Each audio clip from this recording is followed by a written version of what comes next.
Dieu soit béni. Amen. Merci à Dieu ce matin pour la grâce de Dieu qui nous est donnée d'être là, d'écouter le conseil du Seigneur. Que Dieu nous parle, que Dieu nous aide. Dieu va nous parler. C'est sûr. Peut-être, Dieu nous parle, il nous fait grâce à chaque fois. Et c'est pour ça qu'on sait que nous pouvons être bénis par Dieu. Amen. Les temps sont venus maintenant, peuple du Seigneur, où nous devons plus que jamais détruire toute muraille d'apparence dans notre vie et laisser apparaître ce que nous sommes. Excusez-moi de vous parler ainsi ce matin. Nous sommes ce que nous sommes devant Dieu. N'essayons pas de présenter autre chose. J'ai des faiblesses, des manquements. Écoutez, si je suis pris dans les liens du péché, présentons-nous à Dieu, demandons pardon à Dieu. Amen. Et Dieu nous réinvestira, Dieu nous bénira. Amen. Vous comprenez? On ne peut pas cacher à Dieu notre état. Il y a des gens qui veulent présenter autre chose que ce qu'ils sont à Dieu, mais Dieu lit jusque dans la profondeur du cœur. Jésus-Christ apparaît comme des yeux avec des flammes de feu.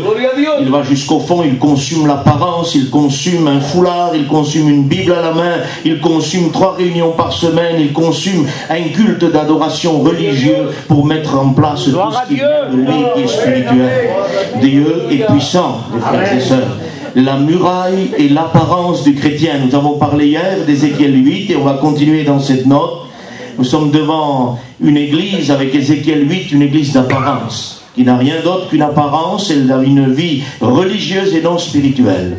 En résumé, c'est l'église de Sardes, qui se dit être spirituelle, mais Jésus dit, moi je te dis que tu es religieuse. Tu n'as plus rien qui ressemble à l'action de l'Esprit de Dieu en toi. C'est ce que Jésus dit à l'église de Sardes, et que nous puissions faire attention à ces avertissements prophétiques de la parole de Dieu, qui nous annoncent qu'il y a un temps où l'Église peut arriver à devenir complètement religieuse, tout en gardant, écoutez, l'apôtre Paul, je ne sais pas, parfois, écoutez, l'auteur aux Hébreux a dit, il y a longtemps que vous aurez dû devenir des maîtres dans la parole de Dieu. Vous en êtes encore venus à avoir encore besoin du lait. Et je me rends compte que les gens sont devenus difficiles à comprendre. C'est ce que dit l'auteur aux Hébreux. Vous êtes devenus difficiles à comprendre. Ça veut dire quoi? Ça veut dire que la parole de Dieu, c'est écrit noir sur blanc, les gens la lisent et ils ne comprennent pas. Et la parole est claire.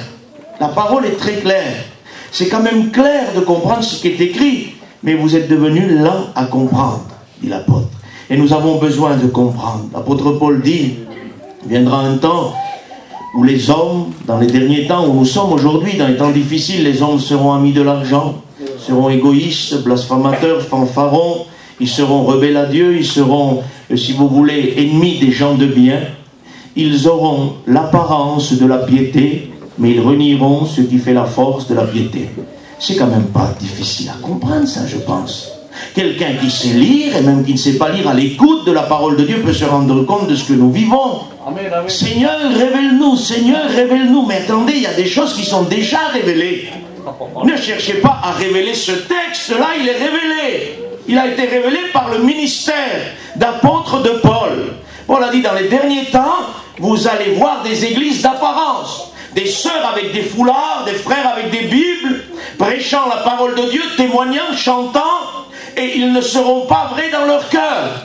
Ils renieront tout ce qui touche à la vie de Dieu. Mais comment peut-on renier tout ce qui touche à la vie de Dieu? Tout simplement en vivant un culte d'apparence. Avec Ézéchiel 8, c'est vraiment un culte d'apparence. Et que Dieu nous garde à nous, serviteurs de Dieu, de nourrir ce culte d'apparence. Mais il nous faut briser ce culte d'apparence.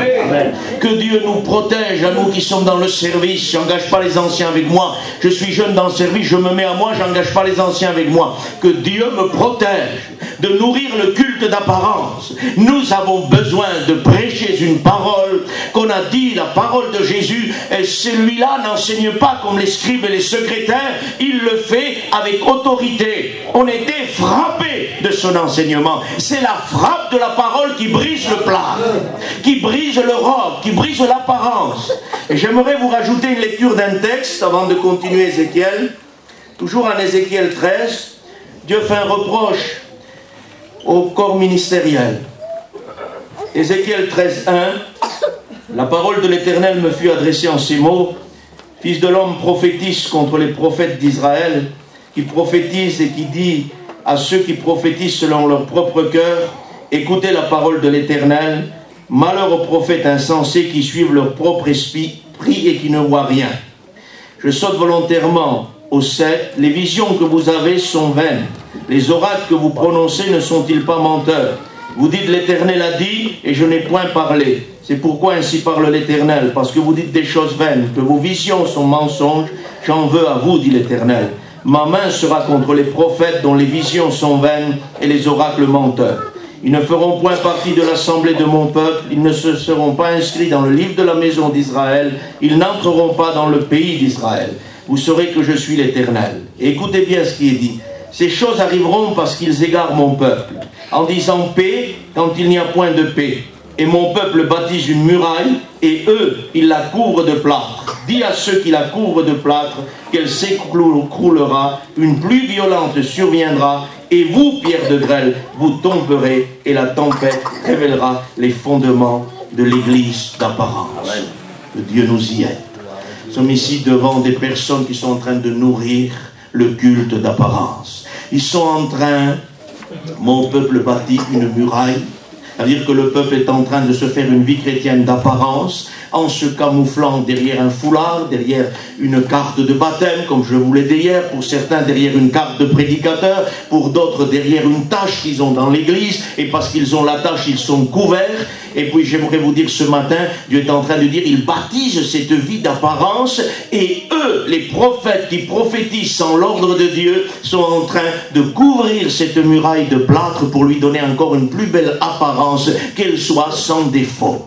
Pour les plâtriers qui travaillent le plâtre, vous savez que la finition est plus importante que tout. Le mur peut avoir quelques imperfections, mais quand on a mis le plâtre dessus et qu'on a travaillé le plâtre avec son ponçage, on obtient un résultat extraordinaire. Il n'y a plus aucun défaut. Ça veut dire que dans ceux qui veulent vivre une apparence de chrétien, il y a des imperfections qui sortent, mais parfois il y a des ministères, et que Dieu leur fasse grâce, qui sont en train de rajouter une couche de plâtre pour améliorer ça.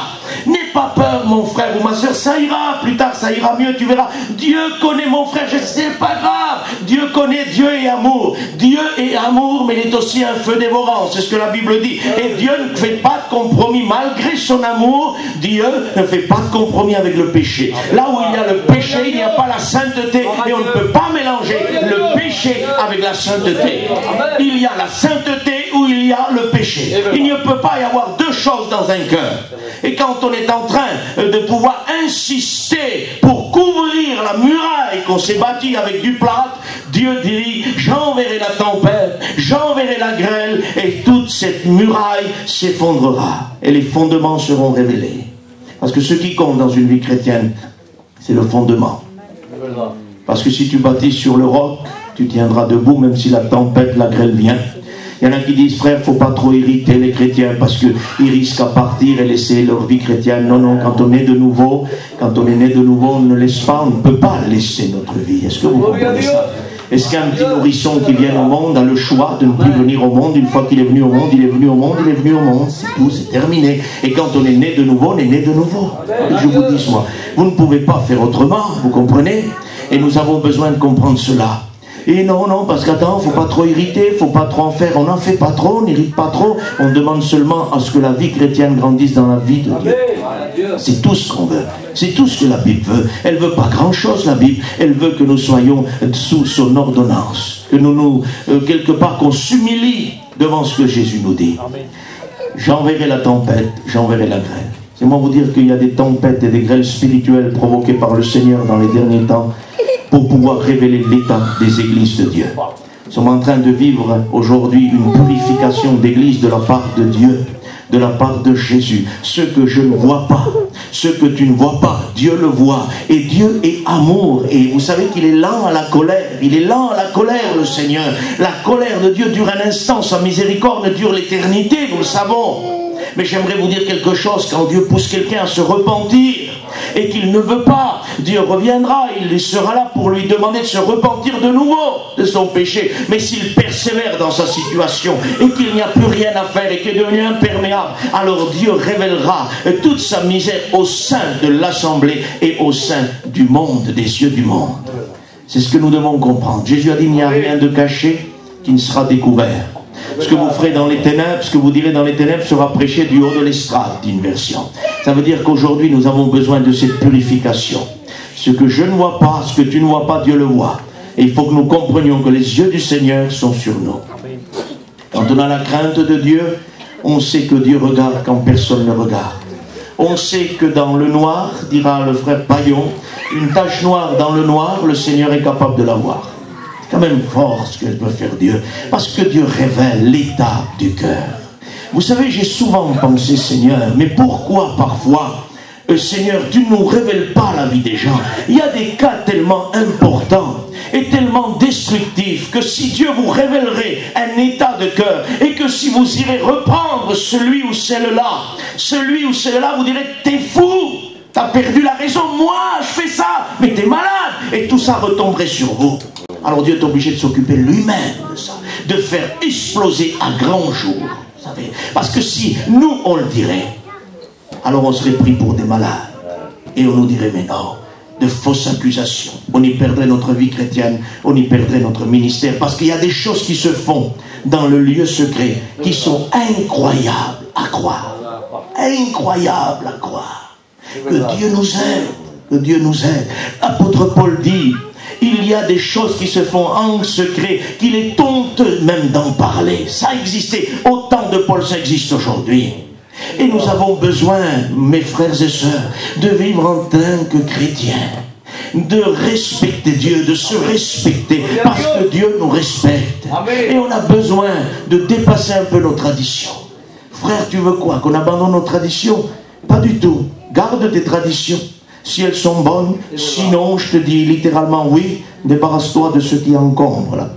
Parce qu'on ne peut pas garder. Écoutez, si je dois garder, il y a quelques roms dans la salle ce matin, ils sauront de quoi je parle. Si je dois garder quelques coutures roms, je ne peux pas prêcher la parole de Dieu.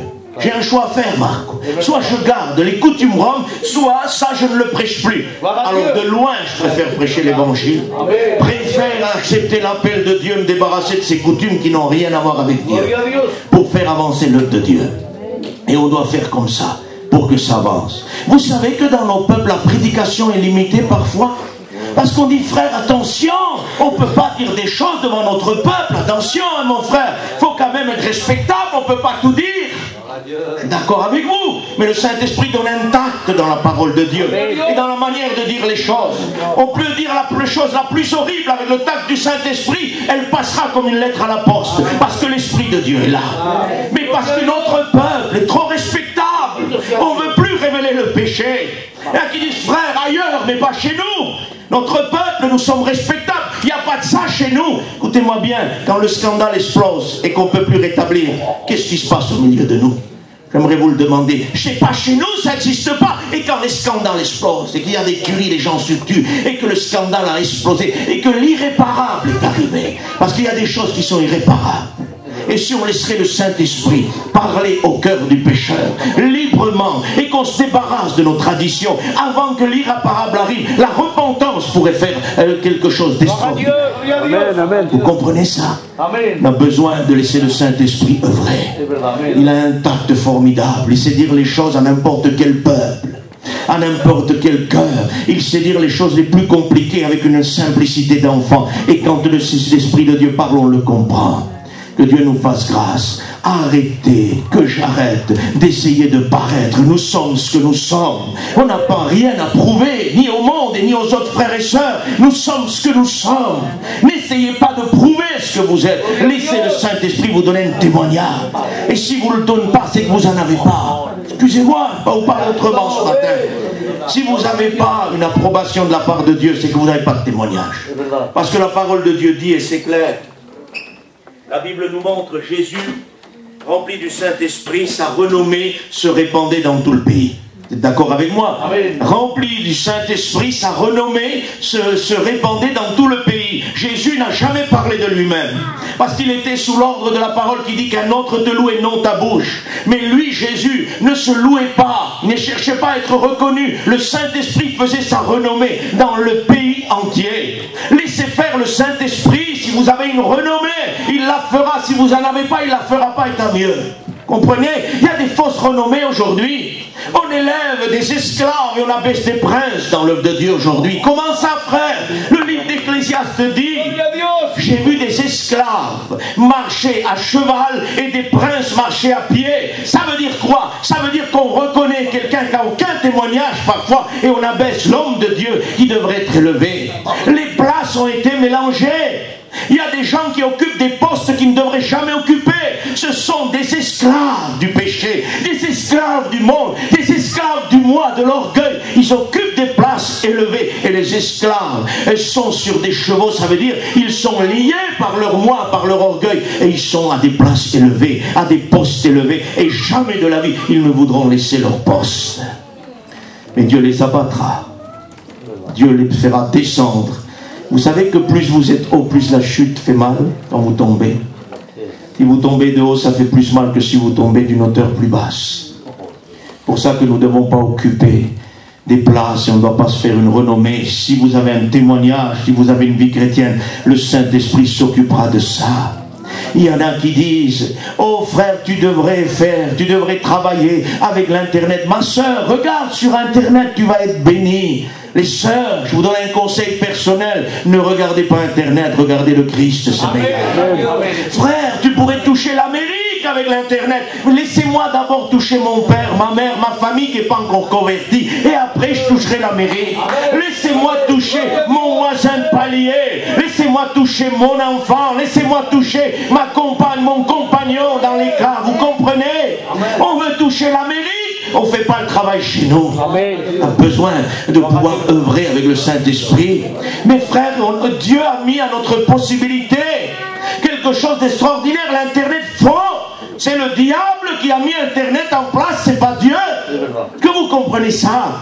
Est-ce que Jésus avait une tablette, un ordinateur? Non. Est-ce qu'il avait Internet? Non. Et vous voulez qu'on fasse plus que Jésus? Nous, avec Internet, jamais de la vie. La Bible dit qu'elle est remplie du Saint-Esprit. Si on aurait dû noter tous les miracles que Jésus a fait, il n'y aurait pas eu assez de livres du monde entier pour noter tout ce qu'il a fait. Sans Internet, sans téléphone, sans rien. Aujourd'hui, avec l'Internet, avec toutes ces choses qu'on a, on n'arrive à rien faire. 12 apôtres. Le livre des Actes dit, voici les hommes qui ont bouleversé le monde entier. 12 personnes. Je crois qu'on est 3-4 000 prédicateurs dans la mission aujourd'hui. Plus peut-être, non? Enfin, 2000 sûrs toujours.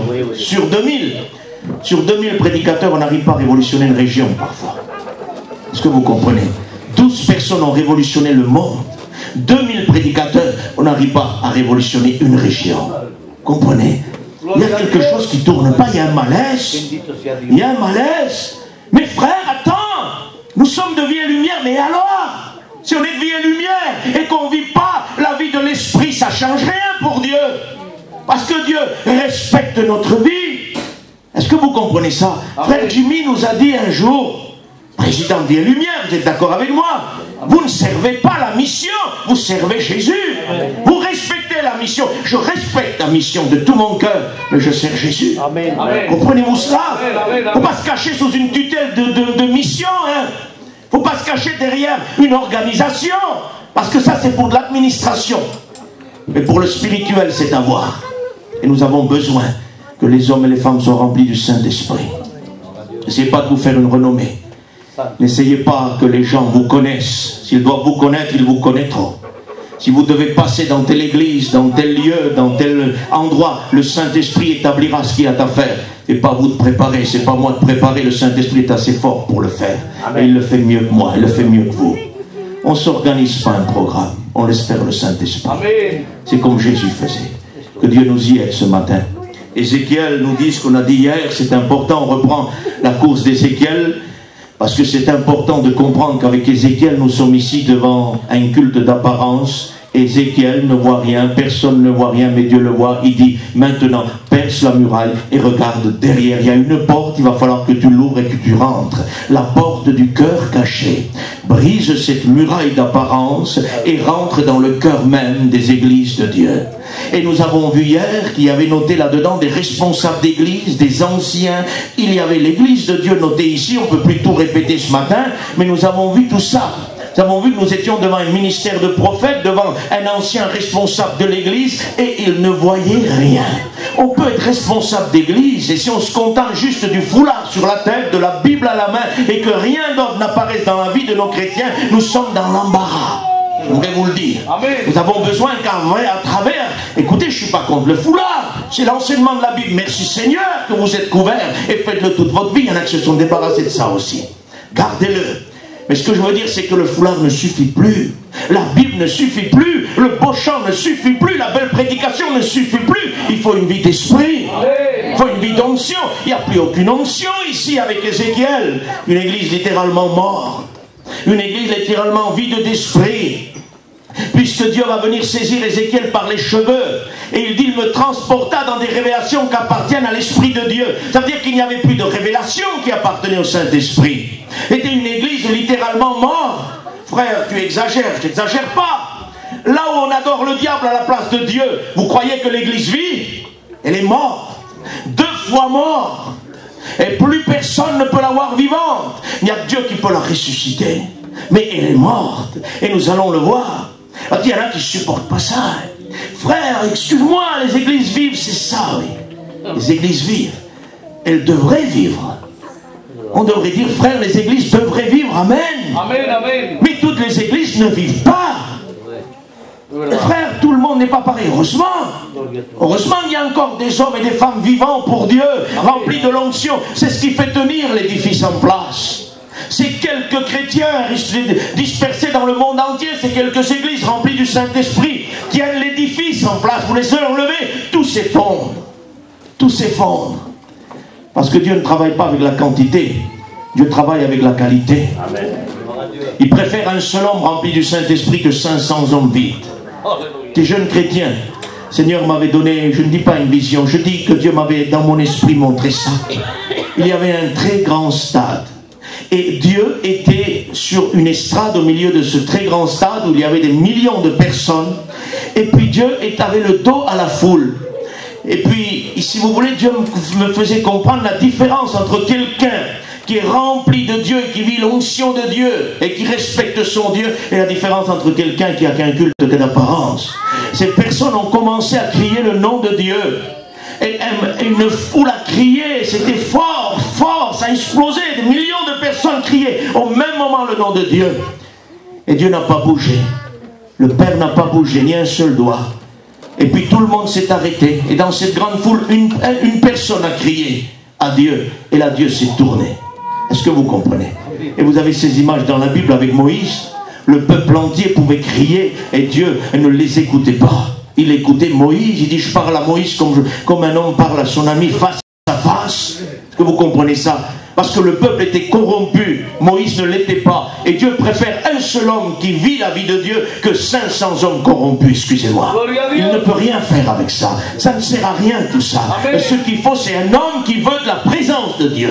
Ici, avec Ézéchiel, on a une église littéralement morte, terminée. Il n'y a plus rien à faire. La vie ne passe plus. Il n'y a plus que l'apparence. Comment ça, frère? Oui, tu peux toujours chanter sans l'Esprit de Dieu. Peut toujours témoigner sans l'Esprit de Dieu. Peut toujours prêcher sans l'Esprit de Dieu. C'est pas impossible. Je voudrais vous le dire. Vous donnez la Bible à un avocat, vous lui demandez de faire un message, vous le faites écouter une fois un de nos messages et vous le faites monter 2 jours après, vous allez voir ce qu'il va vous porter. Est-ce que vous comprenez? Il va vous porter un message d'instruction. Combien aujourd'hui nous avons vu au des estrades des messages de secrétaires, d'instruction à la place de messages sous l'onction de Dieu qui descendent du trône de Dieu. Faites la différence entre un message qui frappe le cœur et un message de secrétariat. Celui-là enseignait avec autorité. On ressentait qu'il y a la pleine autorité derrière quand Jésus parlait. Ce marteau qui brise le roc était là. Il dit, n'enseigne pas comme les scribes, les secrétaires. Le secrétariat n'a pas de place dans l'église vivante. Le secrétariat, c'est pour l'église morte, celle qui n'a plus l'onction de Dieu, celle qui ne vit plus, mais quoique morte, elle passe pour être vivante. L'église de Sardes, que Dieu nous y aide. Rénovons nos cœurs devant la présence de Dieu. Il n'y a littéralement plus de vie. Je vous l'ai dit hier, ils ont bloqué l'accès du cœur. Et nous allons maintenant insister sur le texte principal qui de toute façon a été écrit là-bas depuis hier. Ézéchiel 8, 9. Il me dit, entre et vois les méchantes abominations qu'ils commettent ici. entrevoient les méchantes abominations qu'ils commettent ici. Si cela n'aurait pas été révélé à Ézéchiel, Ézéchiel n'aurait jamais pu croire que dans son église, derrière l'apparence d'un foulard, derrière quelqu'un qui chante comme un ténor, derrière quelqu'un qui prêche comme un dieu, derrière quelqu'un qui prêche, qui vit, qui témoigne, qui travaille, qui a des tâches dans les églises, il peut y avoir ces méchantes choses abominables dans sa vie cachée. Eh bien pourtant c'est possible, mes frères et sœurs, c'est possible. Même s'il y a des insensés qui s'élèvent dans les derniers temps et qui veulent nous arrêter de prêcher la révélation de la parole de Dieu, cela existe au milieu de nous. Parce que nous avons la preuve par les scandales qui explosent. Vous comprenez ça? Amen. Ils ne veulent pas de ça, non. Nous sommes vie et lumière, nous sommes une église puissante, nous sommes dans la meilleure doctrine. Amen. Mais il y a des scandales au milieu de nous qui explosent. Il y a des scandales qui sont là dans la vie des gens. Et cela, c'est pas tout le monde. Parce que un chute, tout le monde ne chute pas. Mais ça nous donne la preuve que derrière un foulard et derrière une vie d'apparence, il y a caché des choses abominables. Et que c'est ça qui doit être vraiment prêché. Que tout le monde se mette devant Dieu, moi premier. Seigneur, regarde si tu trouves quelque chose d'abominable dans ma vie. Ne veux pas me gâcher derrière une carte de prédicateur, derrière une carte de baptême, Seigneur, derrière un chant, une prédication. C'est ma vie qui compte devant toi, Seigneur, et rien d'autre. Est-ce que vous comprenez cela? Amen. Nous avons besoin de ça. Nous avons besoin que Dieu fouille nos vies, parce que derrière l'apparence, il y a des vies et des choses abominables. Et avec ces choses abominables, on ne peut pas partir avec Dieu. C'est ça le problème. Parce que dans l'enseignement de la Bible, il y a l'enlèvement de l'Église. Et l'enlèvement de l'Église ne permet pas que nous partons avec des choses abominables. De deux qui dormiront dans le même lit, un sera pris, un sera laissé. De deux qui travailleront, un sera pris, un sera laissé. Dieu met devant nous cette réalité que nous avons besoin de comprendre, que ce n'est pas automatique. Être enlevé, il faut avoir été naître de nouveau, avoir reçu le Saint-Esprit, le feu du ciel, l'Esprit de Dieu, naître de nouveau. Et là, nous partirons avec Dieu si nous persévérons dans les choses que nous avons écoutées. Si nous persévérons dans ces choses-là. Parce que, attendez, il ne faut pas croire que parce que nous avons passé par les eaux du baptême et que nous participons à un culte d'adoration et que nous prenons la Sainte Seine, ne croyons pas qu'à cause de ça nous serons enlevés. Écoutez-moi, j'espère pas vous choquer ce matin. Ce n'est pas la Sainte Seine qui vous permet d'être enlevé. Ce n'est pas de venir à la réunion, ce n'est pas vos prières, ce n'est pas vos jeûnes, ce n'est pas votre vie que vous avez dans les églises qui vous permet d'être enlevé. Ce qui vous permet d'être enlevé, c'est la nouvelle naissance en vous. C'est le caractère de Dieu en vous. Et si vous avez ce caractère-là, vous partirez. Parce que le divin colle au divin. Comprenez ça? Il y a dans l'enlèvement d'église l'idée d'aimantation. Ça veut dire qu'on sera aspiré, aimanté comme le fer accroche sur l'aimant, parce que dans l'aimant, il y a du fer. C'est pour ça que l'aimant accroche sur le fer. Hein? Parce que dans la composition de l'aimant, il est composé de fer, de mélange à une dose où il va accrocher au fer. Le chrétien est mélangé du caractère de Dieu. Et il fait une aimantation avec Dieu. Pas besoin de rien faire. Quand vous faites la ferraille, vous avez l'aimant géant qui passe là et tout ce qui est du fer, ça s'accroche dessus. Et bien quand partira le moment, au son de la trompette, un signal donné, quand l'aimant de Dieu, la voix de Dieu commencera à appeler, tous ceux qui sont prêts, qui sont nés de nouveau, se colleront automatiquement au ciel. Il n'y a pas de souci. Et les autres pourront essayer de sauter, pourront faire ce qu'ils veulent. Non, ça ne marchera pas. Ça ne marchera pas. On ne pourra pas. Il faut que nous soyons nés de Dieu. Celui qui est né de Dieu ne pêche pas. C'est ce que la Bible dit, non? Ces textes sont simples. Je vous dis que nous sommes devenus là à comprendre, parce que c'est simple. Celui qui est de Dieu ne pêche pas, ne pratique pas le péché. Vous comprenez? Et l'apôtre continue, il dit, c'est par là que se font reconnaître les enfants de Dieu et les enfants du diable. Une chose que nous ne voulons peut-être pas écouter, pourtant elle est écrite. Nous n'allons pas quand même arriver à faire comme certaines religions qui arrachent les versets de la parole et qui les changent et qui les remplacent parce que ça les dérange. Ils sont là. Celui qui pratique le péché n'est pas de Dieu. Vos faiblesses, vos manquements, mes faiblesses, mes manquements, Dieu le sait. Par mégarde, Seigneur, j'ai chuté, mais je me repens immédiatement devant toi et je pleure devant ta présence, Seigneur. Et là, Dieu m'introduit. Mais quand j'aime ça pendant 1 an, pendant 2 ans, et je cultive ce péché, et j'aime cette situation, et là, je suis dans la pratique du péché. Comprenez? Et là, si vous voulez, je deviens dans cette pratique, dans cette profondité, enfant du diable, et non plus enfant de Dieu. Excusez-moi, je vous choque ce matin. Vous ne devriez pas être choqués. La vérité. Que vous comprenez. C'est la vérité. Parce qu'il nous est dit que par sa divine résurrection, dit Pierre, nous participons à la nature divine. Et dans le mot nature divine est traduit par caractère de Dieu. Est-ce que vous croyez que dans le caractère de Dieu, il y a le péché pratiqué volontairement? Je vous pose une question. Jésus est mort pour ce péché. Il ne va pas y avoir en lui la pratique du péché autorisé. Il est mort pour ce péché. Pour ça qu'il est allé souffrir. Pour te pardonner, pour me pardonner. Et nous venons à la Sainte Seine et nous disons à Dieu, nous sommes en communion avec le sang de Jésus. Nous sommes en communion avec le corps du Christ. Ça veut dire quoi? Communion. Vous assire, vous levez, prendre la Sainte Seine. Non, c'est plus profond que ça, le mot communion. Il veut dire être d'accord avec quelqu'un. Quand vous venez prendre la Sainte Seine, si vous êtes en communion avec le corps et le sang du Christ, vous êtes d'accord de lutter contre le péché. Vous êtes d'accord que le sang de Jésus vous purifie d'un péché non volontaire si vous avez chuté. Vous êtes d'accord. Mais si vous êtes d'accord avec le péché, avec le vice, avec les passions, excusez-moi ce matin, vous n'êtes pas en communion avec Dieu, vous êtes en communion avec les démons. Excusez-moi. Vous devenez d'accord avec la sueur des démons. Et ça, vous n'avez pas le droit d'être d'accord avec ça. Parce que le caractère du diable, c'est le péché, la souillure, le vice, la passion. Écoutez, j'aimerais vous dire, derrière les péchés monstrueux qu'il y a un démon à l'œuvre. Ne l'oubliez pas. Ne l'oubliez jamais.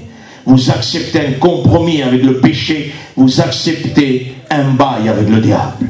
Vous acceptez un bail avec les démons pendant un certain temps.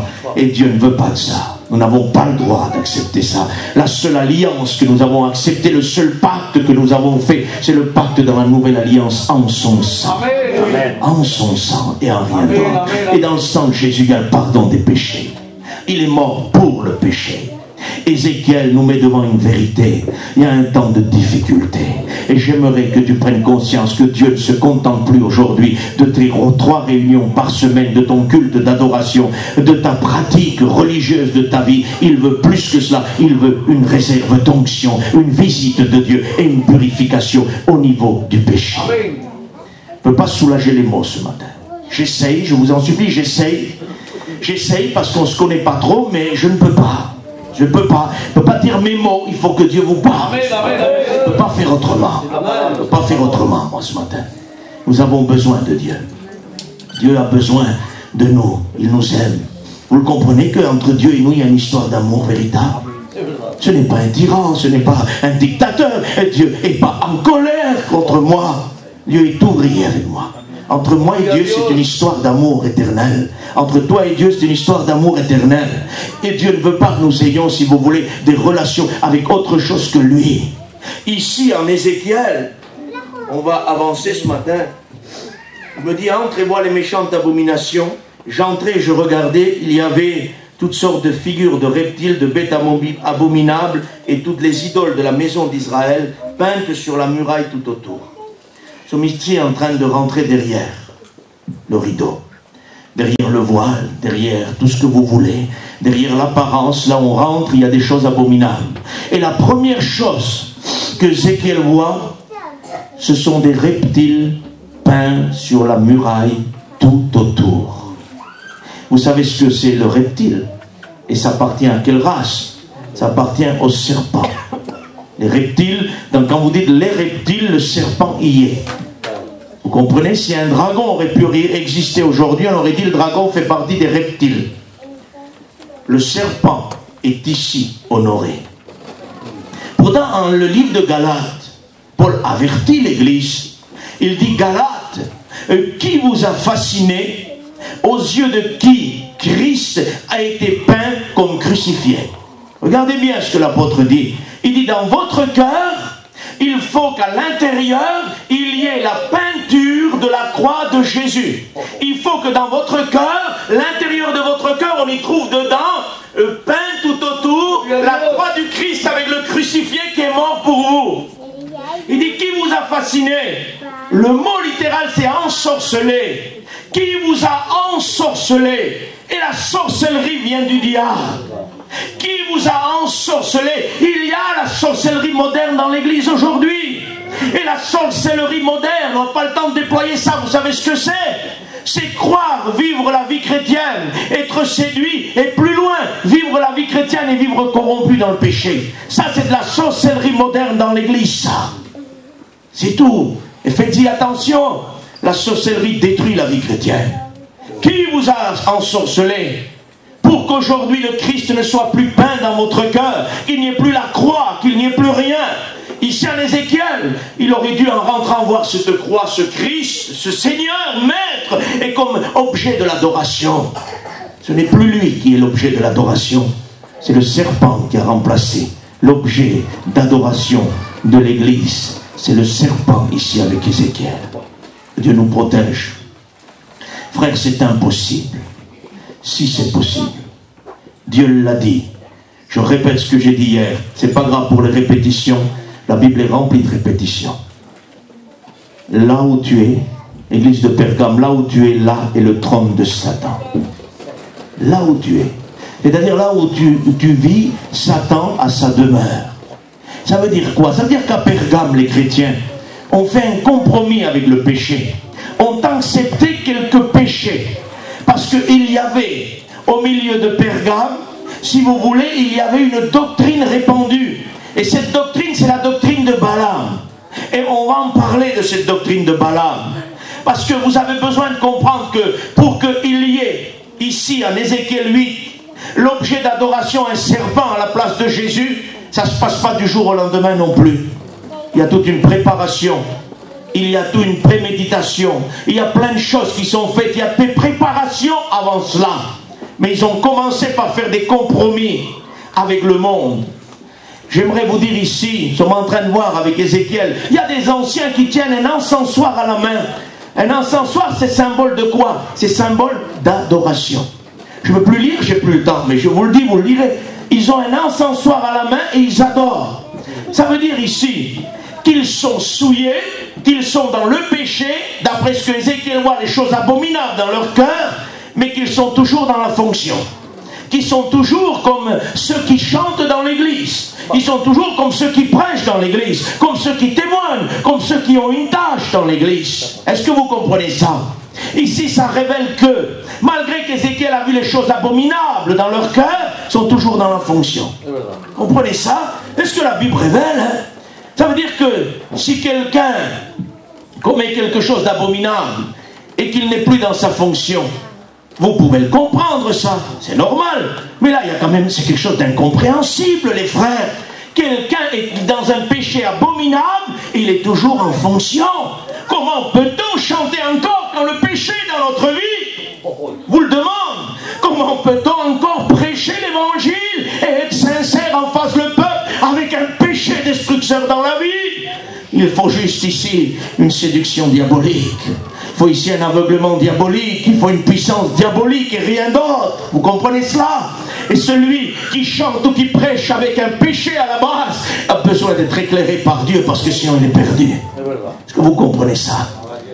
On a besoin que Dieu nous révèle. Parce que quand on arrive encore à exercer dans le cadre de la grâce et dans le cadre de l'église avec des choses abominables dans leur cœur, on est vraiment, vraiment séduit par Satan. Pour être vraiment gentil avec vous, je dis séduit ce matin, mais je devrais utiliser autre chose que séduit, mais je m'en garderai, je laisserai pour séduit. Mais je vous promets qu'il y a plus parfois que c'est être juste séduit. Ils sont toujours en fonction, ils adorent. Ici, Dieu révèle que l'adoration avec un péché, dans le cadre de l'église, peut toujours exister. Elle existe aujourd'hui. Il y en a qui adorent, ils sont pécheurs. Il y en a qui servent, ils sont pécheurs. Il y en a d'autres qui sont remplis de sainteté. Et ils n'ont jamais une tâche. Ils resteront toute leur vie assis dans les églises. Ils sont méprisés. Personne ne les regarde. Personne ne s'intéresse à eux. Pourtant, ce sont eux que Dieu voudrait utiliser à la place des ténors que nous avons aujourd'hui à travers le chant, à la place des avocats de la parole de Dieu que nous avons aujourd'hui. Que Dieu nous dispense des avocats et des ténors. Nous ne voulons pas des ténors, Nous voulons des hommes et des femmes avec leurs faiblesses, leurs manquements. Amen. J'en ai, vous en avez, mais que de tout leur cœur veulent servir Dieu sous la sainteté. Et là, quand vous écouterez un cantique, il y aura quelque chose qui percera votre cœur, votre âme. Parce que laissez-moi, s'il vous plaît, la liberté ce matin. Il y a parfois des ténors qui chantent. Puis là, vous êtes sur votre chaise, il n'y a rien qui vous touche.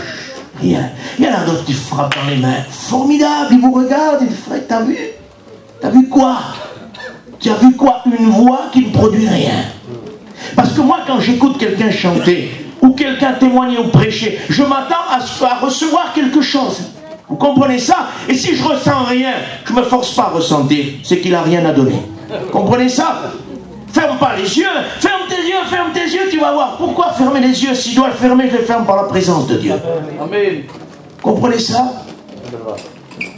C'est pas interdit de fermer les yeux. C'est même spirituel. Mais ne les fermons pas par notre décision. Laissons l'Esprit de Dieu nous faire fermer les yeux. Nous faire nous mettre à genoux devant sa présence. Ça existe ça.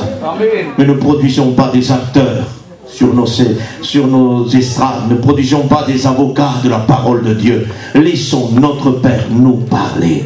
Ce qui compte, c'est le besoin des églises. Écoutez, on devrait se lamenter sur ça. Dans le livre des lamentations de Jérémie, Jérémie s'est lamenté. Vous savez pourquoi il s'est lamenté? Il dit, il se lamente pour cette raison-là. Il dit, Seigneur, et il y a ce mot qui est noté, il est merveilleux. Réveille-toi pendant les veilles de la nuit et répands ton cœur comme de l'eau devant la présence du Seigneur pour la vie de tes enfants qui meurent de faim. Ça veut dire quoi? Ça veut dire que Jérémie se lamente parce que les églises meurent de faim, que le conseil de Dieu n'est plus là. Non pas la parole, attention, le message, il y en a plus que ce qu'il faut des messages. Plus que ce qu'il faut. La parole qui vient du trône de Dieu. Amen. Il dit, mets-toi quand tout le monde dort, quand personne n'est réveillé, répands ton âme comme de l'eau et prie pour la vie de tes enfants qui meurent de faim. Les enfants, toujours dans la lamentation de Jérémie, les enfants demandent du pain et personne ne leur en donne. Frère, on a 6 réunions par semaine, nous. On a 13 missions dans le mois. On a 20 séminaires. On a ça. Il y a du pain. Non. Quand il y a du pain, on ne meurt pas de faim. Alors pourquoi les églises meurent de faim? Je me pose la question. Quelqu'un qui a mangé n'a pas faim. Vous savez, il faut vivre. L'évangile vous rend réaliste. L'évangile ne vous fait pas rêver. Si quelqu'un mange, il a toujours faim, vous ne rêvez pas qu'il est rassasié. Vous êtes réaliste, il mange et il a faim. Il y a un problème. Comprenez ça quand même. C'est pas compliqué. Pourquoi les églises souffrent la faim? Et il y a des messages et des messages et des messages, et réunions sur réunions, et séminaires sur séminaires, et les gens meurent de faim. Ils sont à l'affût d'un bon repas. Pourquoi? Parce que c'est le pain du ciel, celui qui descend du trône de Dieu, et qui parfois n'est pas compliqué comme on pourrait le croire. Ça ressemble parfois pas à ces discours d'hébreux, de grec, d'araméen, de complications majeures qu'on ne comprend rien. C'est accompagné d'une onction, et c'est souvent 3-4 paroles qui viennent briser mon cœur sur toute la prédication. C'était mes 3-4 paroles pour moi, les autres ça sera pour l'autre, les autres ça sera pour l'autre, et tout le monde a mangé et tout le monde est rassasié. C'est ce que nous avons besoin. Nous n'avons pas besoin d'organiser aujourd'hui des choses pour aller mieux. Vous savez, on essaye aujourd'hui, écoutez, j'aimerais que nous soyons vraiment réalistes devant Dieu. Il ne faut pas faire un séminaire parce que nous voyons que l'état des choses n'avance pas. Et on va faire le séminaire parce que ça ira mieux. Écoutez, il faut savoir pourquoi d'abord ça ne va pas mieux. Parce que si ça va mieux à cause de l'état du peuple, ça ne va pas mieux à cause de l'état du peuple, il faut mettre le peuple en place. Vous comprenez? Parce que si on fait un séminaire, j'espère que vous me comprenez, je ne suis pas contre les séminaires. C'est très bien, Dieu nous bénit, il n'y a pas de problème. Mais on ne fait pas des séminaires pour améliorer l'état d'une personne. On fait un séminaire pour la faire grandir. L'amélioration de l'état de la personne, c'est premièrement la Bible. C'est premièrement Dieu et elle, dans sa repentance. Comprenez? Il y a des gens qui sont tristes, qui n'en peuvent plus, sont à bout dans la vie chrétienne à cause de leur état pécheur. Et vous voulez les prendre par la main et les amener dans un séminaire? Mais non, il faut les mettre à genoux. Prier avec eux, qu'ils se repentent, qu'ils demandent pardon à Dieu, et après ils iront au séminaire pour être bénis. Vous comprenez ça? On ne peut pas faire des choses pour améliorer. Il faut chercher le problème. J'espère que vous comprenez ce que je veux dire. Ah frère, tu veux plus qu'on fasse des missions? Faites-en, faites ce que vous voulez, que j'en fasse, il n'y a pas de problème. Mais cherchons d'où vient le problème. Parce qu'un dentiste, quand vous avez mal à la dent, il va jusqu'au fond de la racine. Parce qu'il sait que le problème, il n'est pas en apparence, il est dans le fond de la racine. Comprenez? Et tant qu'on ne fouillera pas jusque dans le fond de la racine, nos églises souffriront de mal de dents. Terrible, insupportable. Et on calmera ça avec du Doliprane. Et puis on donnera ça, ça ira mieux. Mais là, le week-end d'après, c'est pire, la douleur est toujours là. Il faut soigner la racine du péché. Il faut aller l'extraire, comme Ézéchiel ici, extraire jusque dans la profondeur. Il va aller chercher le problème. Et là, le problème, c'est qu'ils adorent les démons. Frère, j'ai quelques minutes avant de prier, mon frère. Ils adorent les démons, voilà le problème. Ils sont dans le péché, ils commettent des choses abominables. Et là, on ne peut pas détailler, hein. Vous comprenez bien, vous avez, hein, vous pouvez avoir un réfléchi en vous-même, je n'ai pas besoin de détailler. Il y a des choses abominables. Et Paul le dit, ils font en secret des choses qu'il est honteux de parler. Alors s'il vous plaît, ici le problème c'est qu'il y a des choses abominables. Et en plus de cela, derrière, c'est une adoration de Satan. Parce que Satan, pour rentrer dans la vie d'un chrétien, il ne peut pas y rentrer comme ça. Il ne peut pas arriver du jour au lendemain et prendre la place de Jésus, comme être adoré à la place de Jésus. Impossible. Il faut qu'il vous séduise par le péché déjà. Il faut qu'il installe non pas juste le péché, ça ne marchera pas. La repentance détruira le péché. Il faut qu'il installe une racine profonde dans le cœur de péché.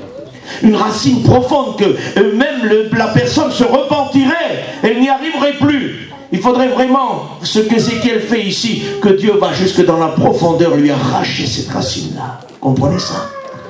Parce qu'il n'y arriverait plus. Et c'est ce qui s'est passé ici. Le diable a donné quelque part un péché. Ce péché accepté lui a ouvert la porte. Il s'est installé. Et sans parler de possession. Juste une manière influençable. On le disait hier avec le frère ancien. S'il s'approchait de Jésus, le diable s'approchera de nous. Comprenez bien que Jésus est plus fort que nous, est plus saint que nous. Pourtant le diable l'a tenté, a essayé de le tromper, de le séduire, vous vous rendez compte? Et alors nous, ils sont en train d'adorer, et ils le font avec orgueil. Mettons l'orgueil dehors, je vous en supplie. Parce que l'orgueil ne peut pas sévir dans la maison de Dieu. Ici, ils servent avec un encensoir à la main. Et puis cette personne-là qui le fait n'a pas le droit de le faire. Pourquoi tu dis ça, frère? Parce que seuls les sacrificateurs de la race d'Aaron avaient le droit d'offrir le parfum dans l'encensoir devant Dieu. Ici, nous sommes en présence d'anciens qui ne sont pas sacrificateurs, mais anciens. Et même qu'ils sont anciens, n'avaient pas le droit d'offrir le parfum. Pourtant, ici, ils sont en train de servir eux-mêmes ce qu'aurait dû faire la tribu d'Aaron, les sacrificateurs. Dans le livre de Chroniques, je vous donne le verset, je n'ai pas le temps de lire, 2 Chroniques 26, 19. Il y a le roi Osias, un très jeune roi, que Dieu établit. La Bible dit que tout lui réussissait. Mais à un moment donné, son cœur s'éleva. Et quand son cœur s'éleva, l'orgueil rentra en lui. Et là, il va faire quelque chose qu'il n'aurait dû jamais faire. Il va rentrer dans le temple et il va vouloir faire la même chose que font ici les anciens. Il prend un encensoir et il veut offrir le parfum devant Dieu. Azaria, le sacrificateur, avec 80 autres hommes courageux, dit la Bible. Et le Saint-Esprit permet que nous écoutons courageux. Parce qu'il faut des hommes investis de l'Esprit Saint, courageux, qui disent non au péché et qui disent non à celui qui se trompe. Vous comprenez? Amen. Il rentre dedans avec 80 hommes courageux, cités par la Bible, et il dit cette chose-là. Osias, tu n'as pas le droit de faire ce que tu fais. Cela appartient à la tribu des sacrificateurs d'Aaron. Tu commets un péché. Ils n'ont pas eu peur de dire à cet homme-là, au roi Osias, tu commets un péché. N'ayons pas peur de crier haut et fort le péché de celui qui le pratique. Tu commets un péché, lui a dit. Écoutez ce matin, j'aimerais vous dire ça. Nathan n'a pas été voir David par 36 chemins. David était un roi qui a péché. Vous savez le péché qu'il a fait, c'était horrible ce qu'il a fait. Il est devenu meurtrier, il est devenu, ce que vous savez ce qu'il est devenu, il était horrible. C'était un roi pécheur. À David, c'était un roi saint. L'homme selon le cœur de Dieu. Mais à ce moment-là, il est un roi pécheur. Parce qu'on peut être un roi et on peut être un roi pécheur aussi. Et si vous êtes un roi pécheur, ça ne sert plus à rien. prenez votre couronne, jetez-la. Es verdad. Ne jamais ne voulez la reprendre tant que vous êtes pécheur. Gloria a Dios. Un pécheur ne mérite pas la couronne. C'est celui qui ne pêche pas qui mérite la couronne. Amen. Nous sommes rois et sacrificateurs pour notre Dieu. Mais ici, David est un pécheur et Nathan va directement au but. Il dit, il y avait un homme qui avait beaucoup de brebis, ça c'est David bien sûr. Il y en avait un autre qui avait une toute petite brebis. Il l'aimait, il l'a gardé, il l'a protégé. Voilà que celui qui avait beaucoup de brebis, il va le tuer, il prend la petite brebis. Vous savez ce que fait David? Parce que regardez l'état de péché. L'état de péché, la racine que Satan pose dans le cœur de l'homme nous aveugle complètement. Il ne savait pas qui était celui qui a fait ça. Pourtant il l'a fait, il le sait, il a envoyé des lettres, il a tout prémédité, préparé. Il dit, qui est cet homme pour que je puisse le fasse pendre ou tuer comme tu veux? Il dit, cet homme c'est toi. Alléluia. Tout. Il dit, attends, c'est sûr que tu ne me feras rien, c'est sûr que tu ne vas pas me jeter dehors, c'est sûr que tu ne te fâches pas. Fâche-toi ou te fâche pas, tu as péché. Gloria a Dios. Vous comprenez ça? Es verdad. Je quitte l'église. Quitte l'église si tu veux, tu as péché. Je prends 20 membres de ta famille. Prends 20 membres de ta famille, tu as péché. Amen. Je prends toute ma famille. Prends toute ta famille. Mais fais attention, ne leur transmets pas le péché que tu vis. Amen. Parce que si tu enlèves ta famille pour leur transmettre ce que tu vis, tu vas les emmener en enfer avec toi. C'est la repentance ou l'enfer. N'oubliez pas. Parce que quand on est pris dans les liens du péché, c'est la repentance ou l'enfer. C'est toi, cet homme-là. À l'instant même, il tombe, il se repent. Psaume 51, le psaume de repentance de David a été fait. Mon cœur est rempli du Saint-Esprit. De nouveau, Dieu le bénit. Il l'introduit, il n'y a pas de souci. Mais il s'est repenti. Il fallait aller chercher la racine. Et tant qu'on ne cherchera pas la racine, et qu'on essaiera de dire, tu connais personne qui aurait pu pécher comme ça, David, ça te dit pas, ça te parle pas, tu connais personne dans ton royaume, non, non, c'est toi, c'est tout. Dieu lui a dit, c'est toi, c'est toi. Je le disais hier, pour faire ce que Nathan a fait, il faut être un homme de Dieu. Es verdad. Parce que si vous êtes un homme pécheur, et vous allez reprendre un autre pécheur, c'est la destruction. Le péché ne reprend pas le péché. Un pécheur ne reprend pas le pécheur. Un homme saint a l'autorité de le faire.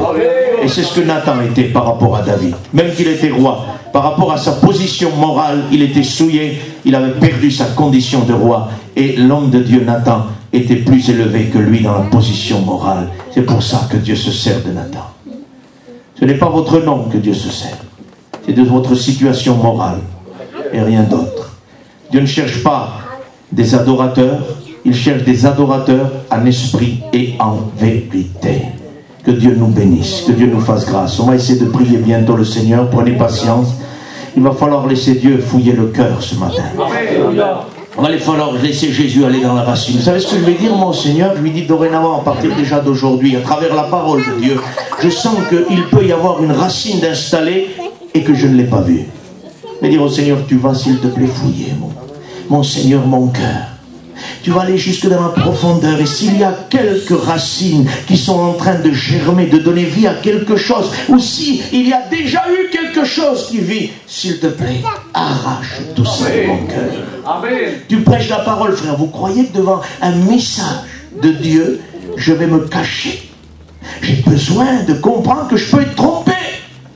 Je vous donne cette différence, vous avez besoin de l'écouter. Entre quelqu'un qui est séduit et quelqu'un qui est dans la désobéissance, c'est tout à fait différent. Si vous êtes dans la désobéissance, vous êtes au courant de votre péché. Si vous êtes séduit, vous ne le saurez jamais. Alors, de peur d'être séduit, je dis souvent ça dans ma prière, frère. Seigneur, s'il y a quelques séductions que je ne vois pas, viens me les révéler. Amen. Adam, avec Ève, était sous la désobéissance. Elle a été séduite par le serpent, mais ils sont sous la désobéissance. Et vous allez voir la différence. Parce qu'à un moment donné, excusez-moi de l'expression, elle est biblique. Dieu va dire, Adam, où es-tu? Il dit, je me suis caché. J'ai eu peur, je suis nu. Je me suis caché. Ça veut dire qu'il est au courant de ce qui lui arrive. Il est au courant qu'il a péché. Es verdad. L'église de la Odyssée est une église apostate, une église séduite dans les derniers temps. Vous savez ce que l'église de la Odyssée dit? Je suis riche, je me suis enrichi, je n'ai besoin de rien. Voici la différence entre une désobéissance et une séduction. La désobéissance, vous savez, vous avez honte, vous avez peur, vous vous repentez. L'autre, vous dites, je suis riche, j'ai besoin de rien. Je me suis enrichi parce que nous sommes séduits. Et à chaque fois que je prêche ce style de message, je dis, Seigneur, s'il te plaît, fais vraiment attention à ma vie, qu'une séduction ne s'installe pas. La désobéissance, je pourrais la comprendre, mais la séduction, apparemment, Seigneur, non. Il faut juste que toi, tu frappes et tu dises, ouvre-moi la porte, que Dieu nous aide. Amen. Je veux rentrer, manger, boire en communion avec toi de nouveau. Le littéral parle différemment. Si quelqu'un entend, je frappe, qu'il ouvre la porte, je rentrerai, je combattrai Satan, l'ennemi. Comprenez? C'est-à-dire qu'il y a une histoire comme en Ézéchiel ici. Il y a une histoire d'infiltration des démons. Il y a une histoire de l'action des démons sur les âmes. Ils se sont infiltrés. Ils adorent. On passe directement, parce que le temps va nous manquer. Je ferme la parole de Dieu. On rentre directement là où le trône de Satan est établi à Pergame. Dans une église chrétienne qui avait bien démarré, mais qui, à cause des compromis du péché, à un moment donné, il dit, ce que j'ai contre toi, c'est que tu as chez toi des hommes qui sont attachés, ça veut dire qu'ils sont liés à la doctrine de Balaam. Ces hommes-là, ils enseignent de manger des viandes sacrifiées aux idoles et de se livrer à la débauche. Excusez-moi le mot, mais je ne peux pas être plus poli que Dieu. Il y a quelques mois de ça, Dieu m'a montré, des fois j'ai évité quelques mots, Dieu m'a dit, fais, tu ne peux pas être plus poli que moi. Ce que j'ai dit dans la parole de Dieu, c'est écrit. Et on ne peut pas le changer. Qu'il se livre à la débauche. Alors c'est un enseignement de Balaam, ça. Et si vous me permettez, on va finir avec ça. Et vous allez voir que c'est vraiment important. L'histoire de Balaam, vous la connaissez. Balaam était un prophète de l'Éternel. Un homme qui a annoncé la venue de Jésus. Et milliers d'années après, il a prophétisé, lui, que le Messie viendrait. Pourtant, à un moment donné, en départ, c'était l'appât du gain. Il aimait l'argent, il aimait le gain. Et la doctrine de Balaam, c'est quand on commence à poser des idolâtries à cause de l'amour du gain. Du gain matériel, mais aussi du gain, si vous voulez, dans la manière où nous sommes. Si vous voulez, si nous voulons, dans l'église, recevoir une louange par rapport à ce que nous faisons, alors vous avez perdu votre meilleure manière de servir, qui dira Paul. Pour moi, annoncer l'évangile, c'est, si vous voulez, annoncer l'évangile gratuitement, sans rien espérer. Ça veut dire quoi? Ça veut dire que sa position à lui n'était pas de s'enorgueillir, de chercher un gain dans l'évangile, c'était d'annoncer l'évangile pour le roi, pour Jésus. Et c'est ce que nous voulons. Aujourd'hui, si on annonce l'évangile, ou si on travaille pour Dieu, pour être vu, et en chercher une gloire personnelle, nous sommes dans l'amour du gain, de l'appât du gain. Et ça, c'est la doctrine de Balaam. Lui, c'était de l'or. Balak avait promis de l'or. Son cœur a été saisi. Terminé. Et j'aimerais te dire quelque chose. C'est comme ça que le diable travaille. Il travaille d'abord avec l'idolâtrie dans le cœur. Plus tard, il va donner une solution qui est grave. Parce que Balak voulait que Balaam puisse maudire Israël. Vous savez ce que le roi va dire, ce que Balaam va dire? Il va dire, restez ici, je demanderai à Dieu. C'est-à-dire qu'en fait, il veut demander à Dieu s'il a le droit de maudire. C'est quand même compliqué.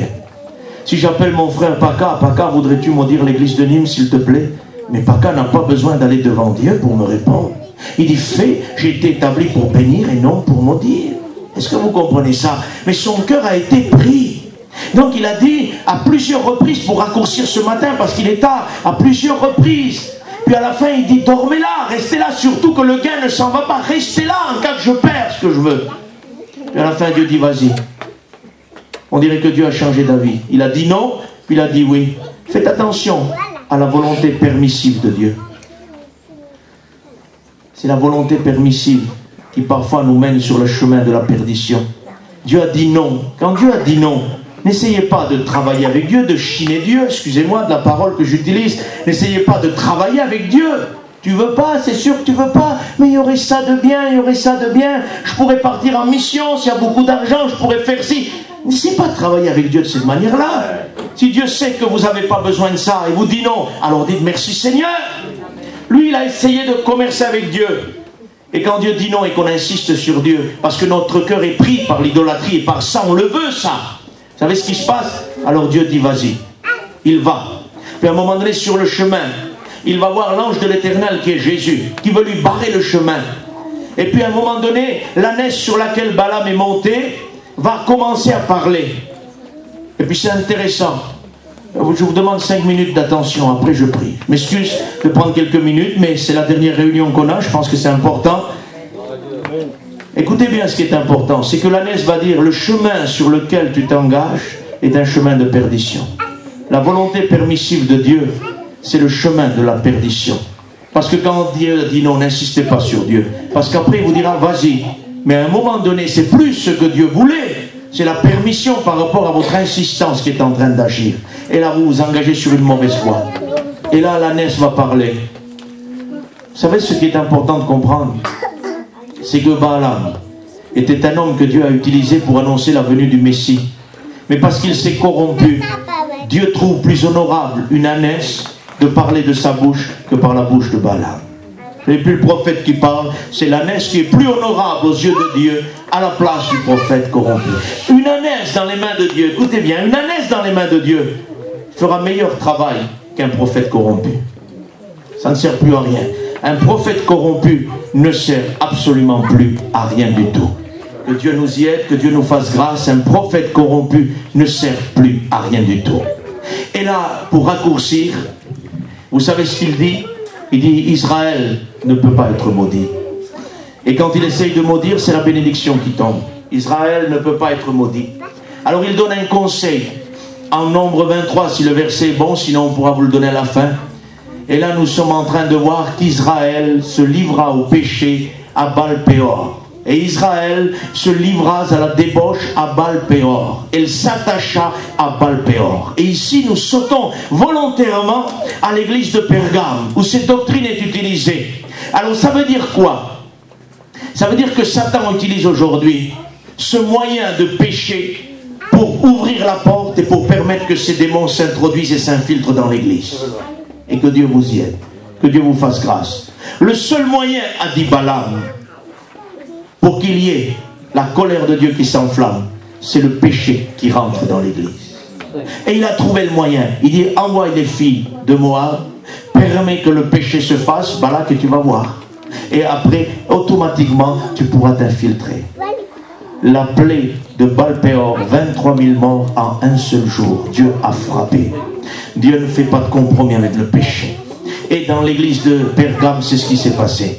Il y a eu des compromis avec le péché. Je vous dis ça, je vois que les enfants s'agitent, on va s'arrêter. Mais je vous dis ça parce que vous devez l'écouter. Israël s'attacha à Baal-Péor.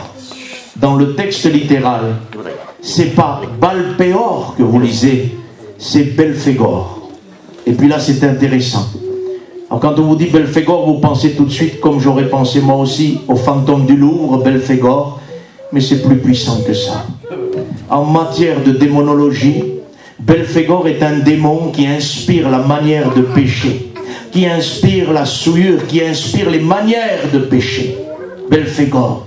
Israël s'attacha à Belphégor. L'église de Pergame s'attacha à Belphégor. À ce démon qui est en train d'instruire, il est professionnel de la manière de pécher. C'est un professionnel en matière de démonologie. Il est reconnu comme étant un instituteur en matière de péché.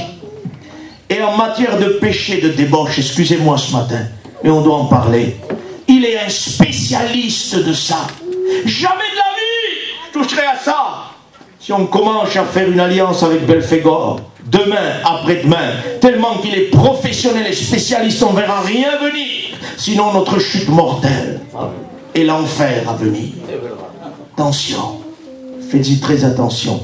C'est un professionnel. Aucun pacte avec le péché. Aucun pacte avec l'idolâtrie. Fermez votre cœur au monde. Fermez votre cœur au diable, au démon. Ne le laissez pas s'infiltrer. Si Belphégor met la main sur vous et sur moi, il aura des instructions, des enseignements qu'on ne verra pas s'il n'y a pas la grâce de Dieu. Mais grâce soit rendue à Dieu ce matin. L'avertissement détruit. Est-ce que vous le savez? La révélation de la parole de Dieu annule la séduction diabolique. Dans le livre de l'Apocalypse, en chapitre 13, vous avez un trône satanique qui apparaît. Il y a une bête qui est assise sur un trône, est en train d'être là pour être adorée. En chapitre 14, si vous voulez, Vous voyez après le véritable Messie. Ça veut dire que le faux Messie et le faux objet d'adoration est annulé par le chapitre 14. En chapitre 17 du livre de l'Apocalypse, vous avez une fausse église qui apparaît. Chapitre 19 apparaît la véritable. Donc la 17 est annulée par la véritable. Et ça veut dire quoi? Ça veut dire que quand Dieu vous révèle quelque chose, il annule l'astuce diabolique. Et c'est ce qui vous arrive ce matin. Dieu veut vous avertir. Mon frère, on n'est pas dans cet état-là, heureusement. Mais peut-être que demain, après-demain, les astuces vont venir. Les pièges vont venir. Mais parce que tu es averti, parce que je suis averti, nous avons les armes dans notre main et nous pouvons lutter. J'aimerais te dire ce matin, si tu es dans un cas extrême de péché, repens-toi ce matin. Repens-toi ce matin. N'attends pas que l'irréparable arrive. N'attends pas. Dieu te voit. Il sait ce que tu vis. Si tu es dans un état, je te demande au nom de Jésus, pas besoin de crier au secours. Entre toi et Dieu, repens-toi. Repens-toi avant que l'irréparable arrive. Je t'en supplie. Je t'en supplie. Il y a des choses qu'on ne peut plus jamais réparer. C'est fini. Ni spirituellement, ni humainement, c'est terminé. C'est tellement grave que c'est irréparable. Mais Dieu peut réparer. Alors j'aimerais te dire ce matin, arrêtons avec l'apparence. Demandons à Dieu qu'il nous remplisse de la vie de Dieu. Ils adorent les démons à la place de Dieu. Écoutez, je vous le dis ouvertement maintenant parce que je prie. Si vous faites quelque chose pour Dieu avec le péché dans votre cœur, vous n'adorez pas Dieu, vous adorez le diable. Vos faiblesses, ne mélangeons pas tout, et surtout, comme c'est la première fois qu'on se voit, ne dites pas le frère a dit que avec mes péchés, mes faiblesses, si je chante pour Dieu, je chante pour le diable, c'est pas ce que j'ai dit, mes frères et sœurs. Mais si vous pratiquez un péché volontaire, et que vous chantiez, que vous priez, que vous jeûnez, que vous fassiez quoi que ce soit, que vous prêchez même l'évangile, vous n'adorez pas Dieu, vous adorez le diable et ses démons. Et ça, c'est la vérité de la parole de Dieu. Voulez-vous que nous prions ce matin? Notre Père,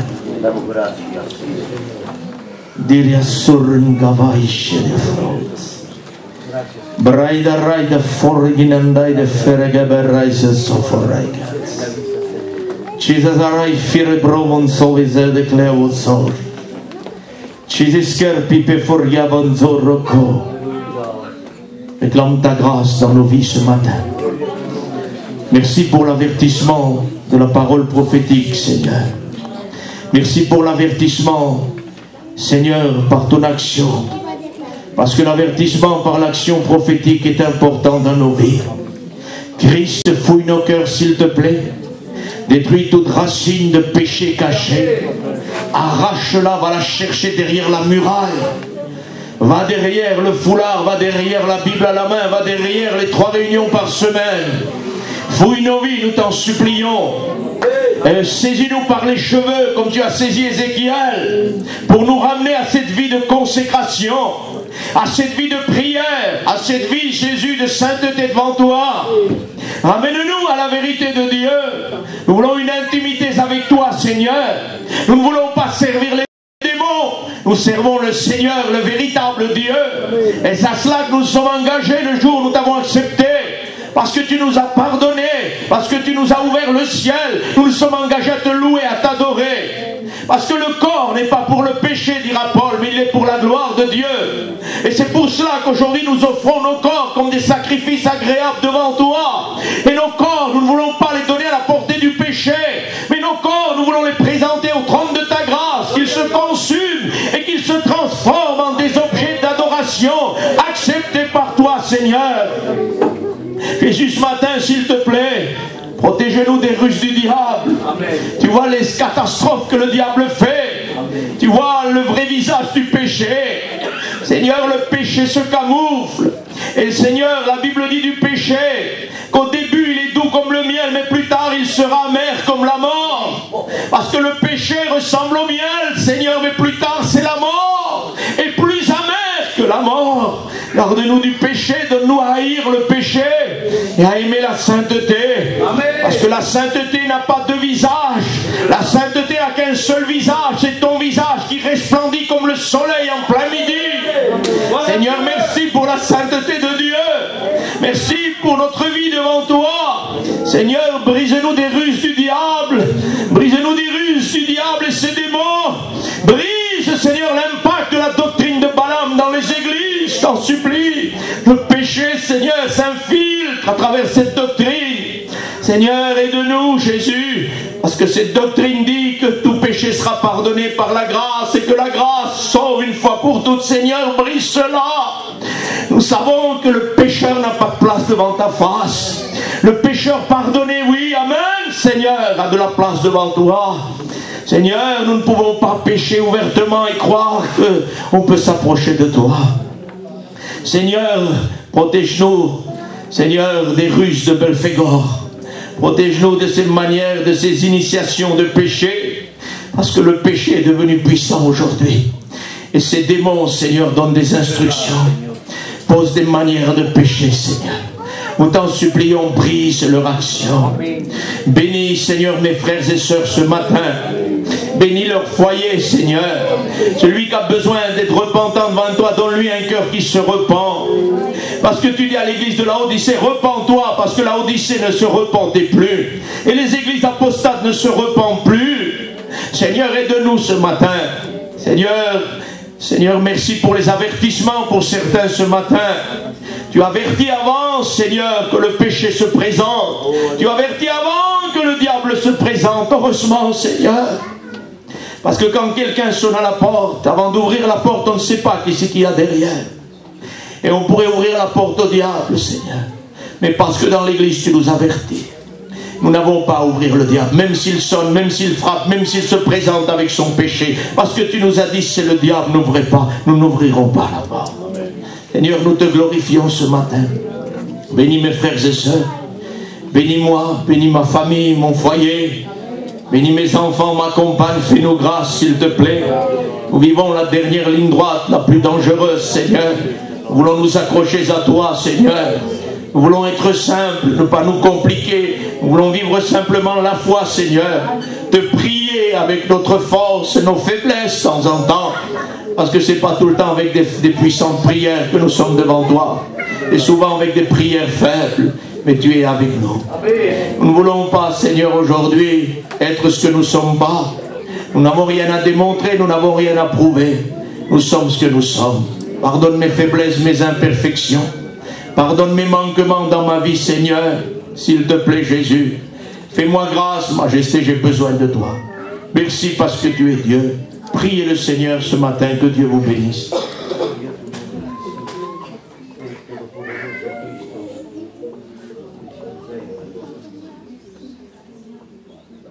Pour la gloire éternelle, mon Dieu. Merci pour le conseil de ta parole, éternel Dieu. Combien ta parole est la vérité, combien nous voulons garder ta parole, Seigneur, afin de ne pas pécher contre toi.